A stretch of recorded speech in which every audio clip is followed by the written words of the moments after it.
Hello friends, welcome to the success Kendra. Friends, आज इस video में हम लोग 67th बीपीएससी पीटी एग्जाम 2021 के लिए एडुटेरिया का जो नया टेस्ट सीरीज स्टार्ट हुआ है उसी का आज हम लोग टेस्ट नंबर 2 डिस्कस करेंगे। देखिए फ्रेंड्स, टेस्ट नंबर 2 जो है यह 27 अक्टूबर 2021 को लिया गया है। इससे पहले ऑलरेडी हम लोगों ने टेस्ट नंबर 1 को कवर कर लिया था। अगर आपने नहीं देखा है तो देख लीजिएगा, लिंक आपको इस वीडियो के डिस्क्रिप्शन बॉक्स में मिल जाएगा। चैनल पर अगर आप पहली बार आए हैं तो चैनल को सब्सक्राइब कर लीजिएगा, साथ ही साथ बेल आइकन को यानी कि जो घंटी के निशान है उसे जरूर दबा लीजिएगा, ताकि जब भी इस तरह का कोई भी इंपॉर्टेंट वीडियो अपलोड किया जाए तो उसका नोटिफिकेशन सबसे पहले आपके पास पहुंच जाए। तो चलिए फ्रेंड्स, बिना देरी किए हुए आज का सेशन स्टार्ट करते हैं। फ्रेंड्स, प्लीज़ वीडियो को लाइक और शेयर जरूर कर दीजिएगा।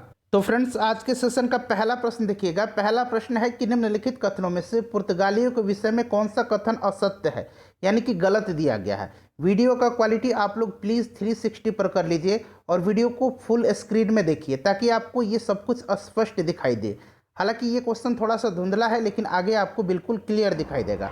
देखिए, ए में कहा गया है कि सर्वप्रथम भारत से व्यापारिक संबंध स्थापित करने वाली यूरोपीय शक्ति पुर्तगाली थे। बिल्कुल ये जो है करेक्ट दिया गया है। बी नंबर पढ़िएगा कि पुर्तगालियों ने भारत में तंबाकू, मूंगफली, आलू, मक्का एवं पपीता की खेती की शुरुआत की। ये भी सही दिया गया है।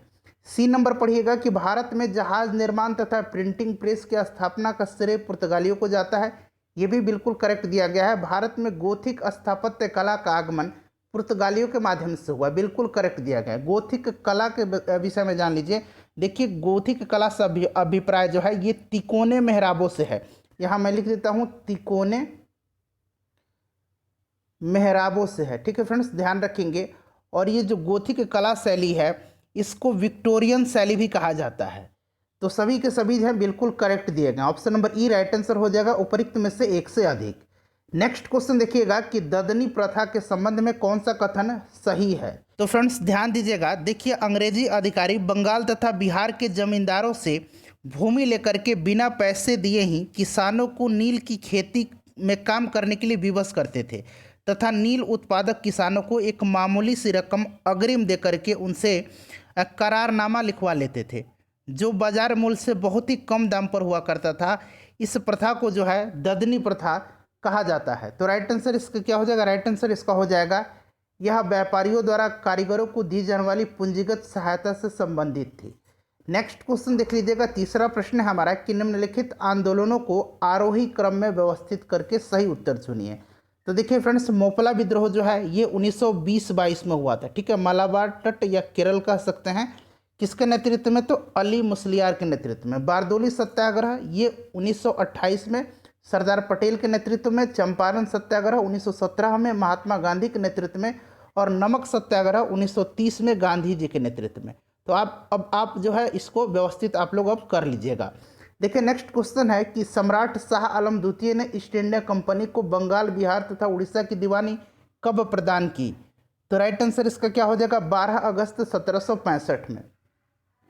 उसके बाद देखिए क्वेश्चन नंबर 5 कि किस आयोग ने सर्वप्रथम यह सिफारिश किया कि जरूरतमंद लोगों को अकाल के दौरान सहायता प्रदान करना राज्य का कर्तव्य है? तो सही आंसर इसका हो जाएगा ऑप्शन नंबर बी, स्ट्रेची समिति। देखिए, स्ट्रेची समिति का गठन जो है यह लॉर्ड लीटन के समय में किया गया था। ठीक है फ्रेंड्स, ध्यान रखेंगे, लॉर्ड लीटन के समय में इसका गठन किया गया था, रिचर्ड स्ट्रेची की अध्यक्षता में। और 1880 में इसने अपना रिपोर्ट प्रस्तुत किया था। उसके बाद नेक्स्ट क्वेश्चन देख लीजिएगा कि तेभागा आंदोलन से प्रभावित क्षेत्रों में शामिल था या थे? तो देखिए, तेभागा जो था यह बंगाल का एक प्रसिद्ध किसान आंदोलन था, जो कि 1946 ईस्वी में हुआ था। और इस आंदोलन के महत्वपूर्ण नेता कंपा राम सिंह और भवन सिंह थे। कंपा राम सिंह और भवन सिंह थे। राइट आंसर बंगाल हो जाएगा। नेक्स्ट क्वेश्चन देखिएगा कि निम्नलिखित में से किसका विरोध स्वामी दयानंद सरस्वती द्वारा नहीं किया गया था? फ्रेंड्स, इससे पहले एडुटेरिया का जो सीडीपीओ का टेस्ट है, सीडीपीओ और बीपीएससी पीटी का, उसका हमने 8 टेस्ट कवर किया था। ये पहले से स्टार्ट है टेस्ट सीरीज, और स्पेशली जो है ये जो सेट है बीपीएससी पीटी के लिए है। ठीक है, ये दूसरा सेट है। इससे पहले हमने पहला सेट कवर कर लिया था।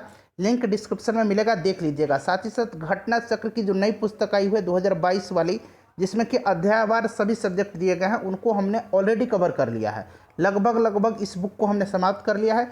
सभी का लिंक डिस्क्रिप्शन में आपको मिल जाएगा। साथ ही साथ हमने करंट अफेयर्स का नया सीरीज स्टार्ट किया हुआ है और 6 सेट हमने कवर किया हुआ, उसका भी लिंक डिस्क्रिप्शन में मिलेगा। आप लोग जरूर देख लीजिएगा।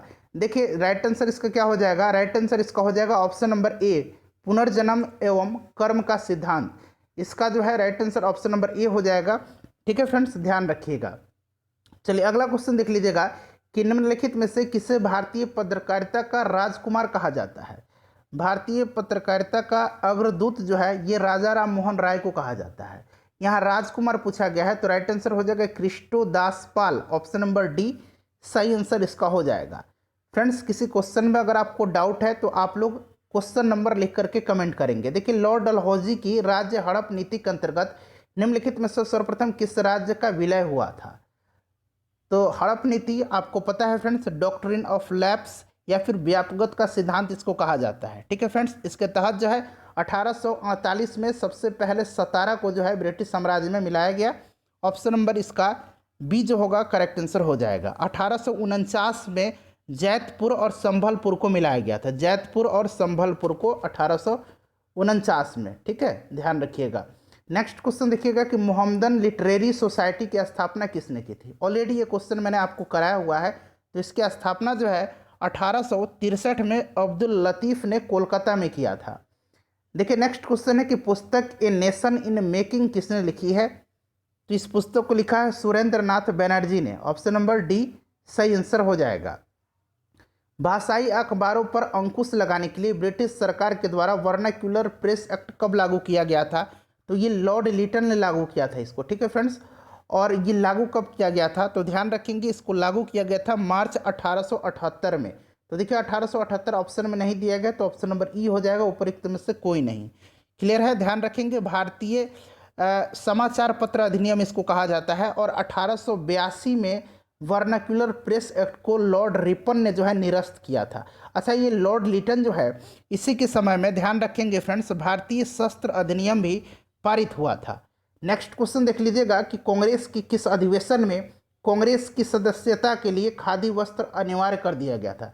यानी कि सदस्यों के लिए खादी वस्त्र जो है अनिवार्य कर दिया गया था। तो फ्रेंड्स ये था 1926 का गुवाहाटी अधिवेशन, option number D correct answer हो जाएगा। और इसकी अध्यक्षता किसने किया था तो एस श्रीनिवास अय्यर ने किया था। ठीक है, एस श्रीनिवास अय्यर ने किया था, ध्यान रखेंगे। चलिए अगला क्वेश्चन देखिएगा कि मुजफ्फरपुर बम कांड 1908 में किस या किन क्रांतिकारी या क्रांतिकारियों को फांसी दी गई थी। तो मुजफ्फरपुर का जो बम कांड था ये आपको याद होगा फ्रेंड्स। देखिए ये जो संबंधित था ये किससे था तो देखिए आपको याद होगा कि 1908 में सेशन जज किंग्सफोर्ड की गाड़ी पर बम फेंका गया था और इसी के कारण जो है खुदीराम बोस को फांसी दी गई थी। ठीक है फ्रेंड्स, ध्यान रखेंगे खुदीराम बोस को फांसी 11 अगस्त 1908 को दी गई थी और प्रफुल्ल चाकी जो थे इन्होंने आत्महत्या कर लिया था। नेक्स्ट क्वेश्चन देखिएगा कि किस वर्ष ब्रिटिश सरकार द्वारा साम्यवादी पार्टी पर प्रतिबंध लगा दिया गया था। तो ये लगा दिया गया था सन 1934 में। देखिए फ्रेंड्स वीडियो को बनाने में 2 से ढाई घंटे मुझे लगे हैं। इसका आंसर मैंने वेरीफाई किया है, फिर आपके सामने मैं लेकर के आया हूँ। प्लीज़ वीडियो को लाइक ज़रूर कर दीजिएगा और जितना हो सके इस वीडियो को शेयर ज़रूर कीजिएगा। किसी भी ग्रुप में है, फेसबुक, टेलीग्राम, व्हाट्सएप, कहीं भी आप इसको शेयर कर दीजिएगा। देखिए निम्नलिखित में से कौन सा कार्यक्रम असहयोग आंदोलन के रचनात्मक कार्यों में शामिल नहीं था। बताइए राइट आंसर इसका क्या हो जाएगा। तो देखिए अगर हम बात करते हैं असहयोग आंदोलन की तो इसकी शुरुआत कब हुई थी 1 अगस्त 1920 को हुई थी। और देखिए इसमें सभी के सभी थे ये असहयोग आंदोलन के रचनात्मक कार्यों में शामिल थे। ठीक है फ्रेंड्स, नेक्स्ट क्वेश्चन देख लीजिएगा कि किस आंदोलन से पूर्व महात्मा गांधी ने कहा था मैंने रोटी मांगी थी बदले में मुझे पत्थर मिला। तो दरअसल इन्होंने डांडी मार्च के दौरान कहा था। तो डांडी मार्च जो है ये संबंधित किससे है सविनय अवज्ञा आंदोलन से है। तो ऑप्शन नंबर इस तरह से देखा जाए तो ऑप्शन नंबर इसका सी हो जाएगा। ठीक है फ्रेंड्स, चलिए अगला क्वेश्चन देखिएगा कि जिया तरंग आंदोलन कहाँ प्रारंभ हुआ था।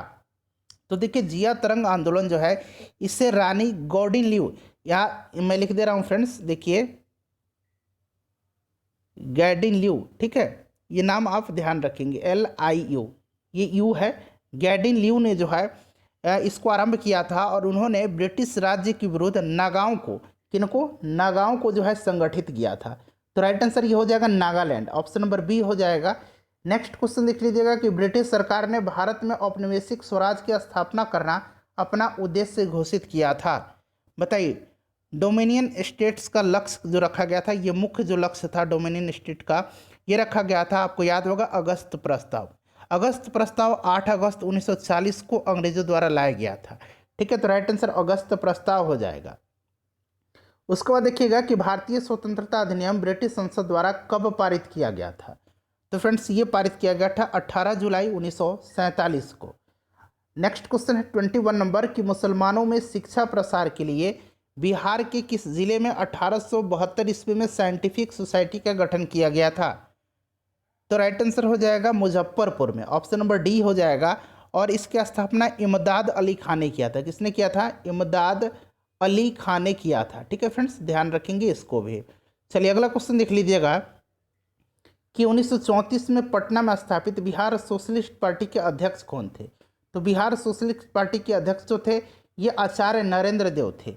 वहीं अगर आपसे इसका सचिव पूछा जाता तो जयप्रकाश नारायण इसके सचिव थे। नेक्स्ट क्वेश्चन देखिए, पटना युवक संघ की स्थापना किस वर्ष हुई थी। पटना युवक संघ की स्थापना जो है ये हुई थी 1927 में, मनेंद्र नारायण राय ने किया था। ठीक है, मनेंद्र नारायण राय ने 1927 में पटना युवक संघ की स्थापना किया था। नेक्स्ट क्वेश्चन है कि क्रांति का अमर संदेश नामक लेख किनके द्वारा लिखा गया था। तो ये लिखा गया था शिवपूजन सहाय के द्वारा। नेक्स्ट क्वेश्चन है हमारा कि विजयनगर का सैन्य विभाग क्या कहलाता था। तो ये कहलाता था कदाचार, ऑप्शन नंबर सी जो होगा राइट आंसर इसका हो जाएगा। हुमायूं द्वारा लड़े गए निम्नलिखित युद्धों में से सबसे बाद में कौन सा युद्ध लड़ा गया था। देखिए फ्रेंड्स, चौसा का युद्ध जो है ये कब लड़ा गया था। तो चौसा का युद्ध 1539 में लड़ा गया था। देवरा का युद्ध 1531 में, कनौज का युद्ध 1540 में और सरहिंद का युद्ध जो है यह 1555 में लड़ा गया था। तो राइट आंसर इसका क्या हो जाएगा, ऑप्शन नंबर डी हो जाएगा, सरहिंद का युद्ध। नेक्स्ट क्वेश्चन देखिएगा कि निम्नलिखित में से किसे भारत का सादी कहा गया है। तो भारत का सादी जो है यह किनको कहा गया है बताइए। तो ये कहा गया है अमीर हसन को। अमीर हसन जो थे ये बलवन के कार्यकाल के प्रसिद्ध विद्वान थे। ठीक है, चलिए नेक्स्ट क्वेश्चन देखेंगे कि किस मुगल शासक का मकबरा भारत में स्थित नहीं है। तो देखिए मकबरे पर मैंने ट्रिक से वीडियो बनाया हुआ है। हमारा दूसरा चैनल है एडू टॉपर, वहाँ पर भी बीपीएससी का प्रैक्टिस सेट चलाया जा रहा है, तो उससे भी आप लोग जुड़ जाइएगा। और ये ट्रिक वाला वीडियो अगर आप एक बार देख लेते हैं तो आपको आजीवन यही याद हो जाएगा। देखिए अगर हम बात करते हैं कि भारत में स्थित नहीं पूछा गया, तो देखिए इसमें से राइट आंसर जो हो जाएगा बाबर। बाबर का जो है ये काबुल में है। और जहांगीर का कहाँ है, जहाँ गिरा वहीं से लहू निकला, तो लहू से लाहौर बन गया। ठीक है, तो ट्रिक से मैंने अभी बताया कि मैंने वहाँ पर कवर कराया हुआ, देख लीजिएगा। तो राइट आंसर ऑप्शन नंबर ई हो जाएगा। बाकी हुमायूं, माँ का दिल, दिल से दिल्ली, ये भारत में है। औरंगजेब, जेब में क्या होता है, दौलत होता है, दौलताबाद, ठीक है, भारत में है। चलिए नेक्स्ट क्वेश्चन देखिएगा कि निम्नलिखित में से कौन सा अकबर द्वारा चलाया गया सबसे बड़ा सोने का सिक्का था। तो देखिए राइट आंसर जो होगा इसका ऑप्शन नंबर ए हो जाएगा, संसब। देखिए संसब जो होता था फ्रेंड्स यह 101 तोले का होता था। नेक्स्ट क्वेश्चन देख लीजिएगा। अगला प्रश्न हमारा कि सिखों के 10वें गुरु गुरु गोविंद सिंह के बारे में निम्नलिखित में से क्या असत्य है। तो देखिए इसमें से असत्य पूछा गया है, तो चलिए एक एक कथन को हम लोग पढ़ते हैं। इन्होंने प्रत्येक सिख को पंचमकार धारण करने का आदेश दिया था, ये करेक्ट है। इन्होंने एक पूरक ग्रंथ 10वें बादशाह का ग्रंथ का संकलन किया था। देखिए फ्रेंड्स ये भी जो दिया गया है ये भी करेक्ट दिया गया है, ठीक है। उसके बाद इन्होंने पाहुल प्रथा का प्रारंभ किया था, ये भी सही दिया गया है। इन्होंने सिखों की अलग विवाह पद्धति लवण पद्धति का प्रारंभ किया था। देखिए हिंदुओं से अलग जो है सिखों की एक विवाह पद्धति थी लवण पद्धति, इसकी शुरुआत जो है ये सिखों के तीसरे गुरु अमरदास ने किया था, तो ये गलत है, ऑप्शन नंबर डी हो जाएगा। नेक्स्ट क्वेश्चन देखिएगा कि ऋग्वैदिक कालीन समाज में लांगल शब्द का प्रयोग किसके लिए किया जाता था। तो ये किया जाता था हल के लिए। उसके बाद देखिए कि क्षणिकवाद का संबंध निम्न में से किस धर्म दर्शन से है। तो देखिए बौद्ध धर्म में सबसे महत्वपूर्ण दर्शन क्षणिकवाद का है, तो ये बौद्ध धर्म हो जाएगा। उसके बाद नेक्स्ट क्वेश्चन हमारा कि मगध साम्राज्य पर शासन करने वाले राजवंशों का सही क्रम निम्नलिखित में से कौन सा है। तो सही क्रम आपको बताना है, तो राइट आंसर इसका क्या हो जाएगा, राइट आंसर हो जाएगा हरेंक वंश, उसके बाद शिशुनाग वंश, नंद वंश और मौर्य वंश। चलिए अगला क्वेश्चन देखिएगा कि मौर्य साम्राज्य के अंतर्गत मौर्य साम्राज्य के संदर्भ में असत्य कथन की पहचान करें। तो देखिए मौर्य साम्राज्य की स्थापना 321 ईस्वी में चंद्रगुप्त मौर्य ने की थी, गलत है। चंद्रगुप्त मौर्य ने की थी लेकिन 321 ईस्वी में नहीं किया था, ठीक है, इस बात को आपको ध्यान रखना है। मौर्य शासकों का उल्लेख जैन, बौद्ध और पौराणिक ग्रंथों में मिलता है, ये करेक्ट दिया गया है। अशोक का अधिकांश अभिलेख प्राकृत भाषा में है, बिल्कुल दिया गया है, ये प्राकृत भाषा में है। ठीक है, उसके बाद देखिए दक्षिण भारत से प्राप्त अभिलेखों में से अरमाइक एवं यूनानी लिपि का प्रयोग हुआ है, ये गलत है, ब्राह्मी लिपि का प्रयोग किया गया है। ठीक है, ब्राह्मी, खरोष्टी, ग्रीक और अरमाइक लिपि का इस्तेमाल किया गया था। अशोक के जो अभिलेख थे, लेकिन ज़्यादातर जो मिले हैं वो ब्राह्मी लिपि में थे, ये गलत दिया गया है। तो पूछा गया कौन सा असत्य कथन है, तो ये हो जाएगा और डी हो जाएगा। तो उपरोक्त में से एक से अधिक हो जाएगा। ठीक है, उपरोक्त में से एक से अधिक हो जाएगा। उसके बाद देखिए निम्नलिखित में से किस तीर्थंकर का नाम ऋग्वेद में वर्णित है। तो देखिए ऋग्वेद में जो वर्णित है ये तीर्थंकर हैं ऋषभदेव और अरिष्टनेमी। तो ऋषभदेव हैं और अरिष्टनेमी हैं, तो एक से अधिक हो जाएगा। और देखिए अरिष्टनेमी को भगवान श्री कृष्ण का निकट संबंधी भी माना जाता है, अरिष्टनेमी को। अगला क्वेश्चन देखिएगा कि चोलकालीन उत्तरामेरूर अभिलेख के अनुसार सभा के सदस्यों की योग्यता के संदर्भ में कौन सा कथन असत्य दिया गया है। तो सभी कथन को पढ़ लीजिए, मैं राइट आंसर बता दे रहा हूँ, ऑप्शन नंबर डी जो है ये असत्य दिया गया है। उसके बाद देखिएगा कि निम्नलिखित में से किसने समुद्रगुप्त को भारत का नेपोलियन कहा है। तो फ्रेंड्स ये किसने कहा है, ये कहा है विंसेंट स्मिथ ने। अगला प्रश्न देखेंगे कि कदम्ब राज्य के संदर्भ में निम्नलिखित कथनों में से कौन सा सही है। तो देखिए इसकी स्थापना मयूर शर्मन ने की थी, बिल्कुल सही है। इसकी राजधानी जो थी बनवासी थी और यह राज्य कर्नाटक और कोंकण क्षेत्र में फैला हुआ था। तो ऑप्शन नंबर डी हो जाएगा। 1, 2 और 3 जो है सत्य दिए गए हैं, बिल्कुल सही हैं। नेक्स्ट क्वेश्चन हमारा निम्नलिखित कथनों में से कौन सा कथन असत्य है। देखिए बौद्ध धर्म में आत्मा की मान्यता नहीं है, बिल्कुल करेक्ट दिया गया है। बौद्ध धर्म में पुनर्जन्म की मान्यता है, ये भी करेक्ट है। बौद्ध धर्म में संघ में प्रस्ताव के पाठ को अनुसावन कहा जाता था, ये भी सही दिया गया है। देखिए बौद्ध धर्म में संघ की सदस्यता राजा के सेवक, चोर, दास एवं रोगी व्यक्तियों को प्रदान की जाती थी, ये गलत दिया गया है। तो ये गलत दिया गया है, तो right answer option number D हो जाएगा। उसके बाद देखिएगा कि इनमें से मिलान करना है। तो देखिए अगर हम बात करें, माफ़ करेंगे, मिलान नहीं, सुमेलित नहीं है। तो प्लिनी की जो है ये पेरिप्लस ऑफ द इरिथ्रियन सी, ये जो है फ्रेंड्स इसके लेखक का नाम जो है अननोन है, इसके बारे में जानकारी नहीं है, तो यही जो है गलत दिया गया है। बाकी जो है सभी सही दिया गया। ठीक है, अली अहमद चशनामा, ये आप ध्यान रखेंगे। कात्यायन, गार्गी संहिता और टॉलमी भारत का भूगोल। नेक्स्ट क्वेश्चन देखिएगा कि भारतीय संविधान सभा के सदस्यों का चुनाव कैसे हुआ था। तो ये हुआ था विभिन्न प्रांतों की विधानसभा द्वारा चुना गया था। ठीक है, ऑप्शन नंबर सी हो जाएगा। नेक्स्ट क्वेश्चन देखिएगा कि वरीयता अनुक्रम में भारत के मुख्य निर्वाचन आयुक्त का पद निम्नलिखित में से किसके समतुल्य होता है। तो राइट आंसर देखिए इसमें से उच्चतम न्यायालय के न्यायाधीश के समकक्ष होता है, भारत के नियंत्रक महालेखा परीक्षक के होता है, और संघ लोक सेवा आयोग के जो अध्यक्ष होता है उसके समतुल्य होता है। तो right answer option number D हो जाएगा। उसके बाद देखिएगा कि राज्यों के लिए राजभाषा का निर्धारण कौन करता है। तो फ्रेंड्स ये करता है संबंधित राज्य का विधानमंडल। अगला प्रश्न देखिएगा कि अवसर की समानता का उल्लेख भारतीय संविधान की निम्नलिखित उपबंध में से किसमें किया गया है। तो अवसर की समानता जो है यह मौलिक अधिकार में है, फंडामेंटल राइट में है, और फ्रेंड्स प्रस्तावना में दिया गया है। ठीक है, अनुच्छेद 16 जो है आपको ध्यान होगा, उसी में इसका वर्णन किया गया है। नेक्स्ट क्वेश्चन है कि निम्नलिखित में से किसमें भारतीय संविधान के अंतर्गत समान नागरिक संहिता का उपबंध है। तो ये राज्य की नीति निर्देशक सिद्धांत के आर्टिकल 44 में है। तो इनमें से कोई नहीं, इसका राइट आंसर हो जाएगा। अगला प्रश्न देखिएगा कि निम्नलिखित में से किस राज्य में विधान परिषद विद्यमान नहीं है। तो वर्तमान में 6 राज्यों में है, आंध्र प्रदेश में है, तेलंगाना में है, बिहार में है, कर्नाटक में है, महाराष्ट्र में है और उत्तर प्रदेश में है। तो देखिए इनमें से सभी में है, तेलंगाना, आंध्र प्रदेश, कर्नाटक और महाराष्ट्र। एक से अधिक हो जाए, विद्यमान नहीं पूछा गया, तो इनमें से कोई नहीं हो जाएगा। ठीक है, क्योंकि सभी में विद्यमान है। अगला प्रश्न देखिए कि निम्नलिखित में से कौन सा या कौन से भारत के राष्ट्रपति के चुनाव के लिए निर्धारित निर्वाचन मंडल का हिस्सा है, लेकिन उसके महाभियोग के लिए मंच का हिस्सा नहीं है। तो ये हो जाएगा राज्य विधानसभा। ठीक है, चलिए अगला क्वेश्चन देखिएगा कि निम्नलिखित में से किस निकाय का भारतीय संविधान में उल्लेख नहीं है। कैबिनेट का है, वित्त आयोग का है, अंतर्राज्यीय परिषद का है, क्षेत्रीय परिषद का नहीं है। ठीक है, क्षेत्रीय परिषद का नहीं है, ध्यान रखिएगा फ्रेंड्स। क्षेत्रीय परिषद का गठन राष्ट्रपति द्वारा किया जाता है और इसका अध्यक्ष भारत का वित्त मंत्री माफ करेंगे गृह मंत्री होता है। ठीक है, चलो उसके बाद देखिएगा 73वां संविधान संशोधन अधिनियम कब प्रभावी हुआ था।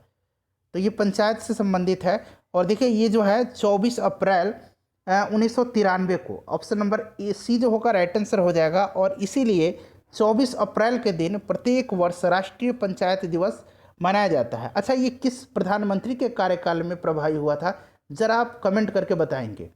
चलिए अगला क्वेश्चन देखिएगा कि संविधान के किस संशोधन के माध्यम से केंद्र एवं किसी राज्य के मंत्रिपरिषद के आकार को क्रमशः लोकसभा के सदस्यों की कुल संख्या एवं उस राज्य के विधानसभा के सदस्यों की कुल संख्या का 15% सीमित कर दिया गया।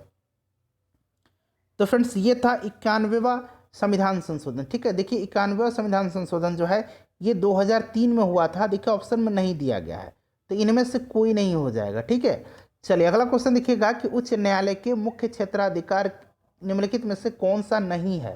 तो मुख्य क्षेत्राधिकार उच्च न्यायालय का पूछा गया है, तो ये हो जाएगा परामर्शदात्री क्षेत्राधिकार। अगला क्वेश्चन देखिएगा कि किसी राज्य में विधान परिषद के गठन एवं उसकी समाप्ति की जा सकती है, तो ये किस प्रकार से की जा सकती है। तो ये की जा सकती है संबंधित राज्य की विधानसभा द्वारा पूर्ण बहुमत से पारित प्रस्ताव एवं संसद से पारित विधि द्वारा। ऑप्शन नंबर सी इसका सही आंसर हो जाएगा। देखिए भारत के महान न्यायवादी के संदर्भ में क्या असत्य दिया गया है, बताइए क्या असत्य दिया गया है। तो देखिए इसमें से जो है वो लोकसभा में मतदान कर सकता है, वो मतदान नहीं कर सकता है। वह संसद की जो है सदन में हिस्सा ले सकता है, बोलने का अधिकार है, लेकिन वह मतदान नहीं कर सकता। आर्टिकल 76 जो है आपको याद होगा, भारत का महान न्यायवादी अटॉर्नी जनरल ऑफ इंडिया वर्तमान में कौन है, कमेंट उनका नाम करके आप बता दीजिए। देखिए नेक्स्ट क्वेश्चन देखिएगा कि निम्नलिखित में से किसके संबंध में बोहरा समिति का गठन किया गया था। बोहरा समिति का गठन 1993 में पीवी नरसिम्हा राव की सरकार ने किया था, राजनेताओं एवं अपराधियों के बीच संबंधों की जांच हेतु। ऑप्शन नंबर डी हो जाएगा। भारत में वित्तीय आपातकाल की घोषणा अब तक कितनी बार हुई है। वित्तीय आपातकाल आर्टिकल 360 में है और एक बार भी भारत में अब तक नहीं लगाया गया है वित्तीय आपातकाल, तो उपरोक्त में से कोई नहीं हो जाएगा। ठीक है, नेक्स्ट क्वेश्चन देख लीजिएगा कि निम्नलिखित में से कौन सा मरुस्थल अफ्रीका महादेश से संबंधित नहीं है। तो देखिए इसमें से ये जो मोजावे है ना, मोजावे मरुस्थल ये कैलिफोर्निया में है। ठीक है, ये अफ्रीका में नहीं है, ध्यान रखेंगे। चलिए अगला क्वेश्चन देखिएगा। नेक्स्ट क्वेश्चन है हमारा 57 नंबर कि निम्नलिखित देशों में से दक्षिण अमेरिका का स्थल अवरुद्ध देश यानी कि लैंड लॉक्ड कंट्री आपसे पूछा गया है। ठीक है, बताइए कौन सा है इसमें से। तो ये बोलोविया है और पैराग्वे है, तो एक से अधिक हो जाएगा। उसके बाद नेक्स्ट क्वेश्चन देखिएगा, मिलान करने वाला है। देखिए फ्रेंड्स एस्किमो जो हो जाएगा ये ग्रीनलैंड कनाडा यानी कि उत्तरी अमेरिका हो जाएगा। माओरी जो है ये न्यूजीलैंड हो जाएगा। बुशमैन अफ्रीका हो जाएगा और सिमांग जो है ये मलेशिया हो जाएगा। तो मिला लीजिएगा इसका आप लोग राइट आंसर।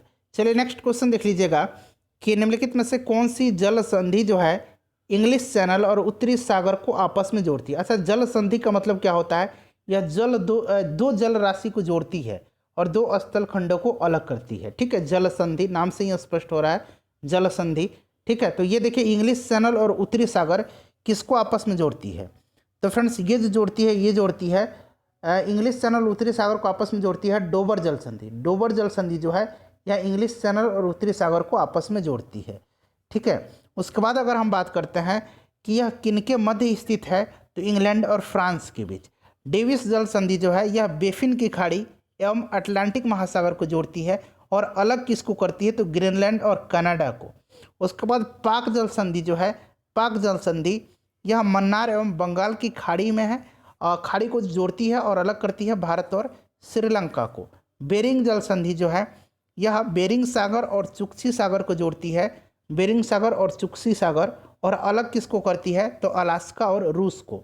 नेक्स्ट क्वेश्चन देखिएगा कि निम्नलिखित में से कौन सा देश विश्व में सर्वाधिक नारियल का उत्पादन करता है, तो ये हो जाएगा इंडोनेशिया। अगला क्वेश्चन है कि निम्नलिखित में से किस जिला में बूढ़ी गंडक नदी की लंबाई सबसे अधिक है। बिहार की बात की जा रही है, तो ये पश्चिम चंपारण हो जाएगा। ठीक है, चलिए अगला क्वेश्चन देखिए, निम्नलिखित में से किस जिला की सीमा रेखा की लंबाई पश्चिम बंगाल से सबसे कम स्पर्श करती है, तो ये हो जाएगा पूर्णिया। अगला प्रश्न देखिएगा कि अनुपम झील बिहार के किस जिले में है, तो अनुपम झील जो है यह कैमूर में है। ठीक है, कांवर झील याद रखेंगे यह पहला रामसर स्थल है, ये बेगूसराय में है। बिहार का पहला रामसर स्थल है, देश का 39वां है। अगला क्वेश्चन देखिए कि 2011 की जनगणना के अनुसार बिहार में सर्वाधिक लिंगानुपात किस जिले का है, तो ये गोपालगंज का है। सबसे कम पूछे तो मुंगेर का है। उसके बाद देखिएगा कि निम्नलिखित में से किस जिले में गंगा नदी की लंबाई सबसे कम है, तो गंगा नदी जो है बिहार के 12 जिलों से होकर के गुजरती है। याद रखेंगे पूछा गया है 12 जिलों से। सबसे लंबी अगर हम बात करें तो ये पटना में है 99 किलोमीटर, भागलपुर में 97 किलोमीटर, सबसे कम जो हो जाएगा समस्तीपुर में हो जाएगा। नेक्स्ट क्वेश्चन देखिए, वन रिपोर्ट 2019 के अनुसार भारत में कुल वन एवं वृक्षावरण का प्रतिशत कितना है? तो ये 24.56% है। अगला प्रश्न देखिएगा कि निम्न में से कौन सा क्षेत्र भारत के उच्च तीव्रता वाले भूकंपीय जोन 5 में सम्मिलित हैं? तो देखिए इसमें जो आता है वो आपका आ जाएगा उत्तर पूर्वी भारत, जम्मू कश्मीर, उत्तराखंड, गुजरात का जो कच्छ का रण है, यानी सभी आ जाएंगे। ठीक है, तो ऑप्शन नंबर ई हो जाएगा उपयुक्त में से एक से अधिक। उसके बाद देखिए पालकोंडा पर्वत निम्नलिखित में से किस राज्य में स्थित है? तो पालकोंडा पहाड़ियाँ जो है ये आंध्र प्रदेश में है। उसके बाद देखिए कोलदाम या कोल डैम, ठीक है एक ही बात है, कोल डैम ये किस नदी पर स्थित है? तो यह जो है सतलज नदी पर है और हिमाचल प्रदेश में है। भारत का सबसे लंबा राष्ट्रीय जलमार्ग जो है ये कौन सा है? तो राष्ट्रीय जलमार्ग संख्या 1 है। अच्छा, ये कहाँ से कहाँ तक है? तो ध्यान रखेंगे फ्रेंड्स, ये जो है इलाहाबाद से हल्दिया के बीच में है और ये 1600 किलोमीटर इसकी लंबाई है। नेक्स्ट क्वेश्चन देखिए, शून्य रेखा कहलाती है? तो शून्य रेखा त्रिपुरा और बांग्लादेश की सीमा को शून्य रेखा कहा जाता है, तो त्रिपुरा और बांग्लादेश के बीच की रेखा। उसके बाद देखिएगा कि निम्नलिखित में से किन राज्यों से होकर के भारतीय मानक समय की याम्योत्तर नहीं गुजरती है? अच्छा, भारतीय मानक समय की याम्योत्तर जो है यह 82.5 डिग्री पूर्व है। ठीक है, उसके बाद अगर हम बात करते हैं तो यह किस राज्यों से होकर के गुजरती है? तो उत्तर प्रदेश, मध्य प्रदेश, आंध्र प्रदेश, छत्तीसगढ़ और उड़ीसा से होकर गुजरती है, ये झारखंड से नहीं गुजरती है। उसके बाद देखिएगा कि भारत के निम्नलिखित में से कौन सी पर्वत श्रेणी नवीनतम है? तो इसमें से हिमालय हो जाएगा राइट आंसर। अगला प्रश्न देखिएगा कि निम्नलिखित में से किस खाड़ी से भारत में सबसे अधिक ज्वारीय ऊर्जा पैदा होती है? तो ये हो जाएगा आपका खंभात की खाड़ी। उसके बाद देखिए अंजुना द्वीप स्थित, अंजुना द्वीप नहीं, यहाँ अंजुना बीच है ये। ठीक है, बीच जो होता है ना समुद्र तट वाला, ये गोवा तट पर है। ठीक है, चलिए अगला क्वेश्चन देख लीजिएगा कि अल्प विकसित अर्थव्यवस्था की विशेषता निम्नलिखित में से कौन सी है? बताइए इसमें से कौन सी है अल्प विकसित अर्थव्यवस्था की विशेषता? तो राइट आंसर इसका आपका हो जाएगा 1 है और चौथा हो जाएगा। ठीक है, प्रति व्यक्ति निम्न आय और प्राथमिक क्षेत्र में अधिक कार्यबल। तो राइट आंसर ऑप्शन नंबर इसका सी हो जाएगा। उसके बाद नेक्स्ट क्वेश्चन देख लीजिएगा कि भारतीय जनजातीय सहकारी विपणन विकास परिसंघ, ट्राइफेड जिसको कहा जाता है, अंग्रेजी में इसका फुल फॉर्म मैं आपको बता देता हूँ, tribal cooperative marketing development federation of India limited. ठीक है, इसकी स्थापना पूछा गया तो 1987 में हुई थी। हेडक्वार्टर इसका नई दिल्ली में। एक बार मैं और रिपीट कर देता हूँ इसका full form, tribal cooperative marketing development federation of India limited. Next question देखिए कि भारत के औद्योगिक उत्पादन सूचकांक में निम्नलिखित में से कौन सी गतिविधि शामिल नहीं है? तो राइट आंसर हो जाएगा निर्माण। ठीक है, ध्यान रखेंगे। उसके बाद देखिए भारतीय मुद्रा का जो प्रतीक चिन्ह है ये रुपया वाला, इसको कब अपनाया गया था? तो ये अपनाया गया था 2010 में। उसके बाद अगला क्वेश्चन है बजट एक लेख पत्र होता है? तो बजट जो होता है एक लेख पत्र होता है सरकार की राजकोषीय नीति का। उसके बाद देखिए भारतीय औद्योगिक वित्त निगम IFCI, अंग्रेजी में इसको कहा जाता है industrial finance corporation of India, द्वारा ऋण उपलब्ध करवाता है। तो ये जो है राइट आंसर ऑप्शन नंबर ई हो जाएगा, उपरोक्त में से 1 से अधिक। उसके बाद देखिएगा नवीनतम आंकड़ों के अनुसार विश्व की कितनी प्रतिशत जनसंख्या नगरों में निवास करती है? विश्व का पूछा गया है, तो ये हो जाएगा 55.3%। उसके बाद नेक्स्ट क्वेश्चन देखिए चालू खाता घाटा CAD, यानी कि अंग्रेजी में इसको कहा जाता है करंट अकाउंट डेफिसिट, क्या होता है? तो फ्रेंड्स ये होता है देश में कुल निर्यात से कुल आयात अधिक होने के कारण घाटा। नेक्स्ट क्वेश्चन देखिएगा 84 नंबर कि अगस्त 2021 को RBI द्वारा जारी मौद्रिक नीति में रेपो रेट और रिवर्स रेपो रेट कितना प्रतिशत रखा गया था? तो देखिए रेपो रेट जो था ये था 4%। रेपो रेट कितना था? 4% था और रिवर्स रेपो रेट जो था ये 3.35%। देखिए यहाँ पर दिया गया ऑप्शन नंबर डी इसका करेक्ट आंसर हो जाएगा। रिजर्व बैंक ऑफ इंडिया एक वित्त वर्ष में कितनी बार आर्थिक नीति की समीक्षा करती है? तो ये द्विमासिक होता है, प्रत्येक 2 वर्ष पर। उसके बाद देखिएगा केंद्रीय सरकार द्वारा राज्य तथा स्थानीय निकाय को पूंजीगत परिसंपत्ति के विकास के लिए दिया गया अनुदान केंद्रीय बजट में किसके अंतर्गत वर्गीकृत किया जाता है? तो ये किया जाता है राजस्व व्यय के। उसके बाद देखिए किस रंग का प्रकाश का प्रकीर्णन सबसे अधिक होता है? तो ये बैगनी का, सबसे कम प्रकीर्णन जो है ये लाल रंग का होता है। उसके बाद देखिएगा कि दाब बढ़ने पर क्वथनांक पर क्या प्रभाव पड़ता है, तो क्वथनांक जो है दाब बढ़ने पर बढ़ता है। नेक्स्ट क्वेश्चन हमारा है कि शुष्क सेल में कैथोड के रूप में प्रयोग किया जाता है, तो इसमें से हो जाएगा आपका कैथोड के रूप में कार्बन का। उसके बाद देखिए निकट दृष्टि दोष के संबंध में क्या सत्य है, तो देखिए निकट दृष्टि दोष दरअसल होता क्या है, इसमें दूर की वस्तु स्पष्ट दिखाई देती है परंतु नज़दीक की वस्तु स्पष्ट दिखाई नहीं देती है। इसमें लेंस की गोलाई बढ़ जाती है, लेंस की फोकस दूरी घट जाती है और लेंस की क्षमता घट जाती है, तो एक से अधिक इसका आंसर हो जाएगा। उसके बाद देखिए चुंबकीय फ्लक्स का मात्रक क्या होता है, तो ये होता है वेबर। ठीक है, ऑप्शन नंबर ए इसका राइट आंसर हो जाएगा। 50 डिग्री सेंटीग्रेड कितने फ़ारेनहाइट के बराबर होता है, तो ये आपको देखिए सेंटीग्रेड से फ़ारेनहाइट में कन्वर्जन का फॉर्मूला आना चाहिए।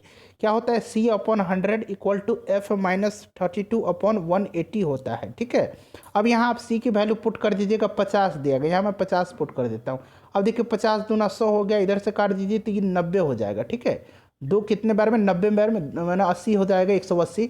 अब देखिए इधर ये चला जाएगा क्रॉस मल्टीप्लिकेशन में, तो ये 90 हो जाएगा और इधर माइनस में जब इधर आएगा तो ये प्लस हो जाएगा और इधर बच जाएगा F।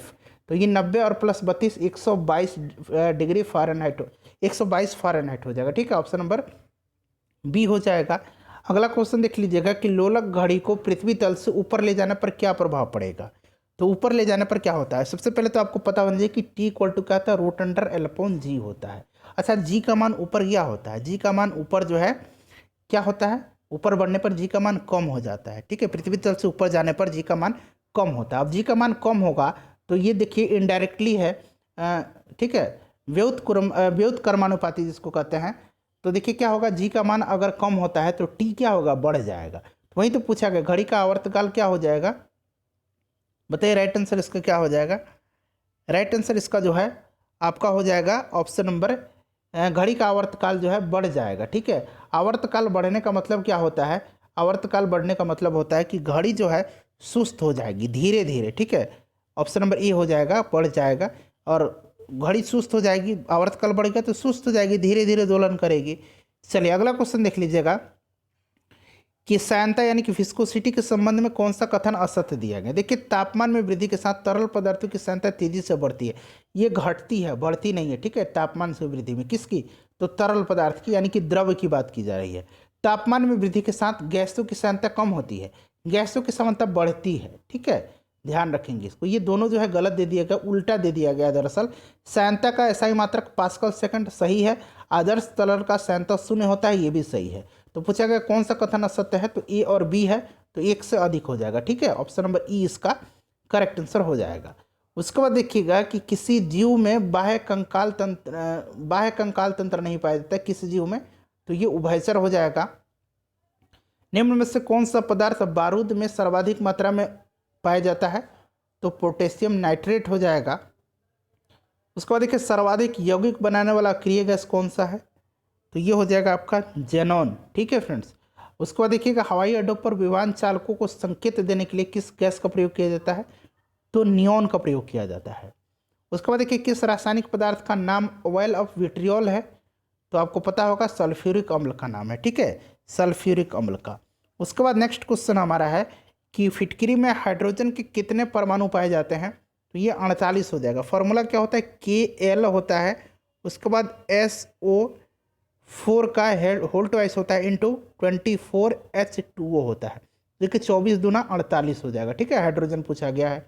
नेक्स्ट क्वेश्चन देखिएगा कि वनस्पतियों को परावैंगनिक किरणों के दुष्प्रभाव से बचाने वाला वर्णक कौन सा है, ये लाइकोपिन है। ठीक है, लाइकोपिन के कारण टमाटर का रंग लाल होता है, ध्यान रखिएगा। डीएनए निम्नलिखित में से किस में पाया जाता है, तो डीएनए जो पाया जाता है ये केंद्रक में पाया जाता है और माइटोकॉन्ड्रिया में भी पाया जाता है, तो एक से अधिक हो जाएगा। उसके बाद देखिए निम्नलिखित में से किस शैवाल का प्रयोग आयोडीन बनाने में होता है, तो ये फ्यूकस का होता है। निम्न में से किसे वनस्पति जगत का एम्फीबियन वर्ग कहा जाता है, ये कहा जाता है ब्रायोफाइटा को। देखिए किस हार्मोन को फूल खिलाने वाला हार्मोन कहा जाता है, तो ये कहा जाता है फ्लोरिजेंस को। एथिलीन जो है ये फल पकाने वाला हार्मोन होता है, ये कोशिका विभाजन करता है। नेक्स्ट क्वेश्चन देखिएगा थैलेसीमिया किस में संबंधित रोग है, तो यह रक्त से। उसके बाद देखिए केचुए में कितने जोड़ी हृदय पाई जाती है, केचुए में कितने जोड़ी हृदय पाई जाती है, चलिए इसका आंसर आप कमेंट करके बताइएगा। ठीक है, उसके बाद देखिए जो लोग 4000 मीटर की अधिक ऊंचाई पर रहते हैं उनके आरबीसी की मात्रा में क्या परिवर्तन होता है? तो राइट आंसर इसका क्या हो जाएगा? राइट आंसर इसका हो जाएगा बढ़ जाता है। ठीक है, उसके बाद नेक्स्ट क्वेश्चन देखिएगा कि रक्त बिंबाणु यानी कि प्लेटलेट्स जो है, ब्लड प्लेटलेट्स, उसका जीवन काल कितने दिन का होता है? तो इसका जीवन काल 3 से 5 दिन का होता है। उसके बाद देखिए अग्नाशय की गामा कोशिका, ठीक है, बीटा सेल की बात नहीं की जा रही, बीटा कोशिका से तो इंसुलिन निकलता है, ये आपको पता होगा। ठीक है, गामा कोशिका से कौन सा हार्मोन निकलता है? तो सोमैटोस्टेटिन। ठीक है, ध्यान रखेंगे सोमैटोस्टेटिन। अगला क्वेश्चन देखिएगा कि हाल ही में किस राज्य के प्रसिद्ध सफ़ेद प्याज और बड़ा कोलम चावल को जीआई टैग प्रदान किया गया है? तो ये किया गया है महाराष्ट्र के, ऑप्शन नंबर बी हो जाएगा। उसके बाद देखिए टाइम्स हायर एजुकेशन द्वारा जारी वर्ल्ड यूनिवर्सिटी रैंकिंग 2022 में किस यूनिवर्सिटी को प्रथम स्थान प्राप्त हुआ है? तो यह है यूनिवर्सिटी ऑफ ऑक्सफोर्ड को ऑक्सफोर्ड यूनिवर्सिटी हो जाएगा। नेक्स्ट क्वेश्चन देखिएगा कि निम्नलिखित में से इंजीनियर्स इंडिया लिमिटेड की पहली महिला अध्यक्ष कौन बनी है? तो ये बनी है वर्तिका शुक्ला। ध्यान रखेंगे फ्रेंड्स, करंट अफेयर्स के प्रश्न है, काफ़ी इंपॉर्टेंट है। भारत निर्वाचन आयोग ने सभी मतदान केंद्रों की डिजिटल मैपिंग के लिए किस ऐप को लॉन्च किया है? तो यह ऐप कौन सा है? यह ऐप है गरुड़ ऐप। उसके बाद अगला क्वेश्चन देखिएगा कि all England open badminton championship का खिताब किस महिला खिलाड़ी ने जीता है? महिला खिलाड़ी की बात की जा रही है, महिला है खिलाड़ी जिन्होंने जीता है वो है नोजोमी ओकुहारा, ये जापान की हैं। वहीं अगर पुरुष पूछा जाता तो पुरुष का क्या होता है? जी जिया। ठीक है, यहाँ मैं लिख दे रहा हूँ जी जिया, ये कहाँ के हैं? मलेशिया के। ठीक है फ्रेंड्स, चलो उसके बाद देखिएगा कि निम्नलिखित में से किस देश ने दुनिया के पहले ऊर्जा द्वीप निर्माण करने की घोषणा की है? तो ये देश है आपका डेनमार्क हो जाएगा। नेक्स्ट क्वेश्चन है कि किस संस्था ने कोविड-19 के कारण वर्ष 2020 को वर्स्ट ईयर ऑन रिकॉर्ड घोषित किया है? तो ये किया है विश्व पर्यटन संगठन ने। ठीक है, वर्ल्ड टूरिज्म ऑर्गेनाइजेशन ने। चलिए अगला क्वेश्चन देखिएगा कि हाल ही में किस भारतीय मूल के व्यक्ति को नासा द्वारा कार्यकारी प्रमुख बनाया गया है? तो ये हो जाएगा भव्या लाल को। उसके बाद देखिए किस भारतीय कंपनी ने अमेरिका की ऑक्सी लो कार्बन वेंचर से कार्बन न्यूट्रल ऑयल की विश्व की पहली खेप प्राप्त की है? तो सही आंसर हो जाएगा Reliance industries limited. Next question हमारा कि निम्नलिखित में से किस देश ने पहली बार अंतरिक्ष में सैन्य अभ्यास एस्टर एक्स का आयोजन किया है? तो ये किया है किसने? फ्रांस ने। उसके बाद देखिए 2020-21 आर्थिक सर्वेक्षण का थीम क्या था? तो saving life and livelihood, option number C हो जाएगा। उसके बाद अगला क्वेश्चन देखिएगा कि किस संस्था द्वारा हाल ही में शून्य अभियान शुरू किया गया है? तो शून्य अभियान जो है ये रॉकी माउंटेन इंस्टीट्यूट और नीति आयोग दोनों के द्वारा चालू किया गया है। ठीक है, तो ऑप्शन नंबर ई हो जाएगा यहाँ पर, उपरोक्त में से एक से अधिक। ठीक है, ध्यान रखेंगे। उसके बाद देखिए हाल ही में हुए निधन में निम्नलिखित को सम्मिलित करिए। रोहित सरदाना ये पत्रकार थे। उसके बाद अगर हम बात करते हैं कि जगमोहन मल्होत्रा, तो देखिए जगमोहन मल्होत्रा जो थे ये हो जाएंगे जम्मू कश्मीर के पूर्व राज्यपाल। पंडित देवव्रत चौधरी ये हो जाएंगे आपका सितार वादक, और चंद्रो तोमर ये शूटिंग से संबंधित थे। ठीक है, ये नाम आप ध्यान रखेंगे, मूवी भी आपने देखा है। Right answer option number C हो जाएगा। उसके बाद देखिएगा कि फरवरी 2021 में प्रकाशित पुस्तक ब्यूटीफुल थिंग्स की लेखिका कौन है? तो ये हंटर वाइडन। उसके बाद नेक्स्ट क्वेश्चन देख लीजिएगा कि यहाँ पर दरअसल लेखक और लेखिका बना लीजिए। ठीक है, दोनों बना लीजिए, लेखक और लेखिका। ठीक है, तो ये हंटर वाइडन है। उसके बाद नेक्स्ट क्वेश्चन देख लीजिए, केंद्रीय बजट 2021-22 के दौरान घोषित मित्र योजना का संबंध किस क्षेत्र से है? तो ये टेक्सटाइल से है, कपड़ा उद्योग हो जाएगा। ठीक है, उसके बाद देखिएगा कि अंतर्राष्ट्रीय ऊर्जा एजेंसी द्वारा जारी इंडिया एनर्जी आउटलुक 2021 रिपोर्ट के अनुसार किस वर्ष तक भारत चीन एवं अमेरिका के बाद दुनिया का तीसरा सबसे बड़ा ऊर्जा उपभोक्ता देश बन जाएगा? तो ये बन जाएगा 2030 तक। निम्नलिखित में से किसे तंजानिया की पहली महिला राष्ट्रपति के रूप में चुना गया है?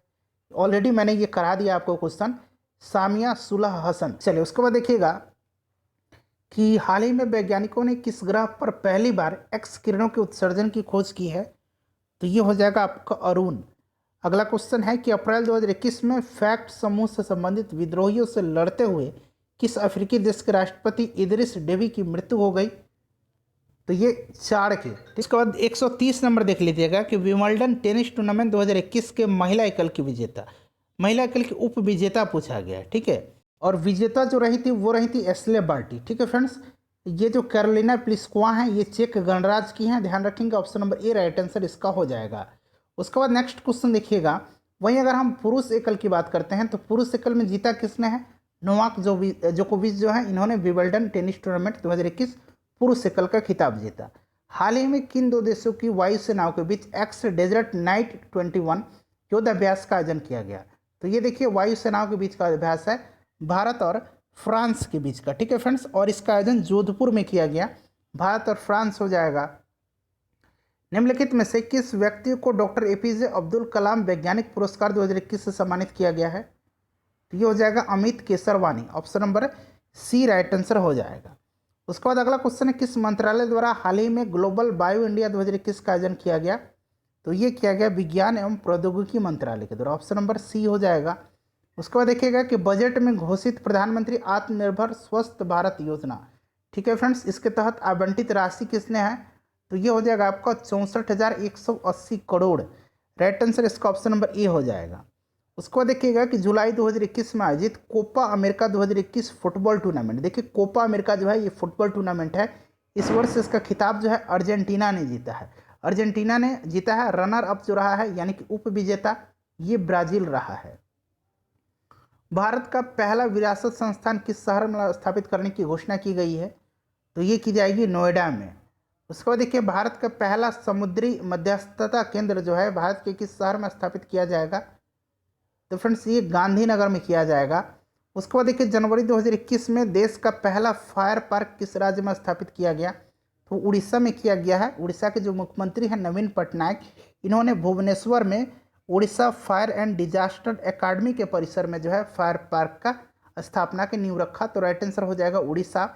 उसके बाद देखिएगा कि जर्मनवाद संस्था द्वारा जारी वैश्विक जलवायु जोखिम सूचकांक 2021 के संबंध में कौन सा कथन सत्य दिया गया है?